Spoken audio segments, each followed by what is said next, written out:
Assalamualaikum warahmatullahi wabarakatuh. Perkenalkan, nama saya Muhammad Rino Hadi, absen 17 kelas 11-3. Nah, saya akan membahas tentang hidup sehat berkelanjutan dari aspek kebersihan, pengelolaan sampah, dan makanan. Nah, berkelanjutan ini memiliki makna, yaitu proses yang bisa memaksimalkan sumber daya yang disediakan dan menjaga lingkungan hidup. Nah, isu prioritas yang dapat memengaruhi kesehatan itu contohnya seperti perubahan iklim.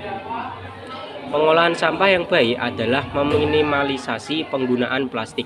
Kondisi sanitasi total berbasis masyarakat atau disebut juga STBM, contohnya yaitu seperti 1. Stop membuang air besar sembarangan atau BABS. 2. Cuci tangan pakai sabun. 3. Pengamanan air minum dan makanan. 4. Pengelolaan sampah. 5. Pengelolaan limbah, kebersihan diri, pengelolaan sampah, dan juga makanan. Nah, pendekatan STBM dan pendekatan keluarga harus melalui rumah tangga masing-masing atau dari diri sendiri.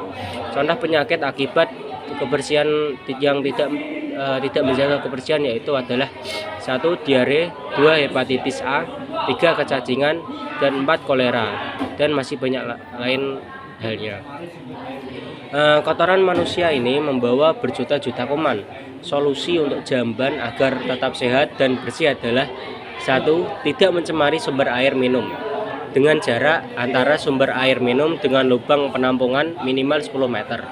2. Tidak berbau supaya kita terhindar dari kuman yang ada di air tersebut. 3. Kotoran tidak dapat dijamah oleh serangga dan tikus. 4. Tidak mencemari tanah di sekitarnya. 5. Mudah dibersihkan dan aman digunakan. 6. Dilengkapi dinding dan atap pelindung. 7. Penerapan dan ventilasi cukup. 8. Lantai kedap air dan luas ruangan memadai. 9. Tersedia air, sabun, dan alat pembersih. Persyaratan sarana CTPS pengamanan air minum rumah tetangga itu perilaku pengolahan air minum dan rumah tangga.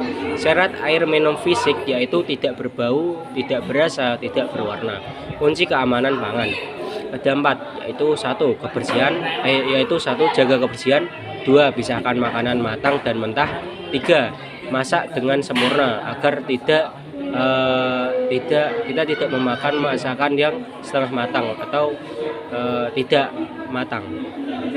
4. Simpan makanan dengan suhu yang aman.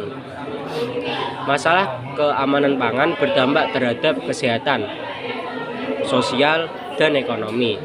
Kotoran sampah bisa melalui tangan, hewan, dan menuju ke kita saat kita makan. Kalau tangan kita kotor setelah kita berolahraga atau beraktivitas, itu saat kita makan itu kotorannya akan masuk ke dalam pencernaan. Begitu juga dengan hewan. Ketika lalar menghindap di makanan kita, itu akan menyebabkan diare pada perut kita. Rantai penularan penyakit yang bersumber dari lingkungan tersebut itu sangat berbahaya. Maka dari itu kita perlu untuk menjaga lingkungan sekitar. Nah, berikutnya adalah potensi resiko kesehatan lingkungan akibat sampah. Itu terdapat ada 3, yaitu pencemaran lingkungan. 2. Peningkatan penyakit menular. 3. Rendahnya estetika. Kemudian dampak limbah yang tidak dikelola dengan benar.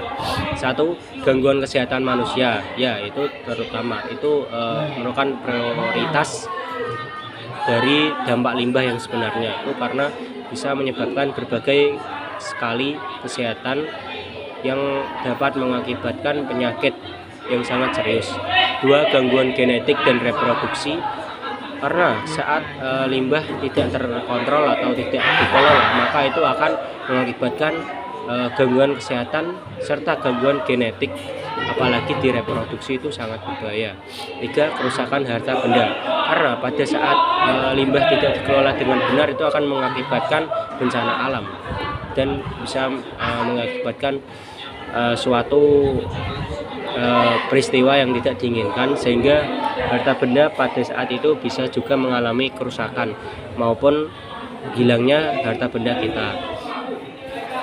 untuk menanggulangi dari limbah tersebut adalah kita bisa melakukan 3R, yaitu reduce, resisel, dan reuse. Terus selanjutnya yaitu adalah kita bisa mengelola limbah tersebut dengan baik, yaitu mengurangi plastik dan sebagainya. Untuk ketiga yaitu kita bisa melakukan pencerahan kepada masyarakat agar mengetahui bahayanya tentang sampah yang tidak terkontrol. Baik, terima kasih dari saya. Wassalamualaikum warahmatullahi wabarakatuh.